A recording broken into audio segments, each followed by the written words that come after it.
આગળ વાત કરીએ બોર્ડની પરીક્ષાને લઈને જીએસઈબીની માર્ગદર્શિકા 33 જેટલી પ્રવૃત્તિઓ પર પ્રતિબંધ મુકાયો છે। પરીક્ષાથી પેપર લીક થતા કાયદેસરની કાર્યવાહી કરવામાં આવશે। જો પેપર લીક થશે તો અને સજામાં આગામી 3 વર્ષ પરીક્ષા નહીં આપી શકે વિદ્યાર્થી। ગુનો કરવા પર અલગ અલગ સજા પણ જાહેર કરવામાં આવી છે।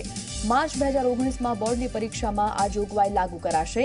મોબાઈલ ફોન, સ્માર્ટ વોચ અને ઇલેક્ટ્રોનિક ગેજેટ્સ પર પણ પ્રતિબંધ છે। તો પ્રશ્નપત્રની વિગત મોકલનાર, વાયરલ કરનાર સામે કાર્યવાહી કરવામાં આવશે।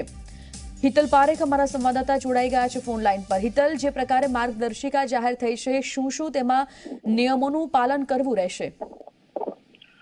જી સંજીવની, ચોક્કસ એવું કહી શકાય। જે પ્રકારે સ્પર્ધાત્મક પરીક્ષાઓમાં ચોરીની ઘટનાઓ સામે આવી રહી છે અને પેપર લીકની પણ ઘટના સામે આવી રહી છે, તમામ પરિપ્રેક્ષમાં અને આધાર રાખીને ક્યાંક ને ક્યાંક ગુજરાત માધ્યમિક અને ઉચ્ચતર માધ્યમિક શિક્ષણ બોર્ડ દ્વારા ધોરણ 10 અને 12ની જે બોર્ડની પરીક્ષા છે માર્ચ 2019માં લેવાશે, એના માટે એક માર્ગદર્શિકા બહાર પાડી છે અને એમાં સ્પષ્ટ લખ્યું છે કે મોબાઈલ લઈ જવાથી માંડીને પરીક્ષા દરમિયાન કોઈ પણ પ્રકારની ખલેલ પહોંચે અથવા પેપર લીક કરી શકાય કે ચોરી કરી શકાય એવી તમામ ઘટનાઓ સામે શિક્ષાત્મક પગલાં ભરવામાં આવશે અને પોલીસ કેસ પણ કરવામાં આવશે। આ પ્રકારે સાથે સાથે જે વિદ્યાર્થી આમાં પકડાશે તેને 3 પરીક્ષાઓ સુધી પરીક્ષામાં નહીં બેસવા દેવાય ત્યાં સુધીની માર્ગદર્શિકા સૂચનાઓ બહાર પાડવામાં આવી છે અને દરેક પરીક્ષા કેન્દ્રો જે છે, સ્કૂલો છે, એ તમામ જગ્યાએ આ મોકલી દેવામાં આવી છે કે જેનાથી વિદ્યાર્થીઓમાં એક જાગૃતિ લાવી શકાય અને ચોરીનું જે દૂષણ છે એને ક્યાંક ને ક્યાંક ડામવામાં સફળતા મળી શકે। જી સંજીવની, બિલકુલ, માહિતી માટે હિતલ આપનો આભાર। તો જે માર્ગદર્શિકા જાહેર કરવામાં આવી છે, 33 જેટલી પ્રવૃત્તિઓ પર પ્રતિબંધ મૂકવામાં આવ્યો છે અને નિયમનું ઉલ્લંઘન કરનારને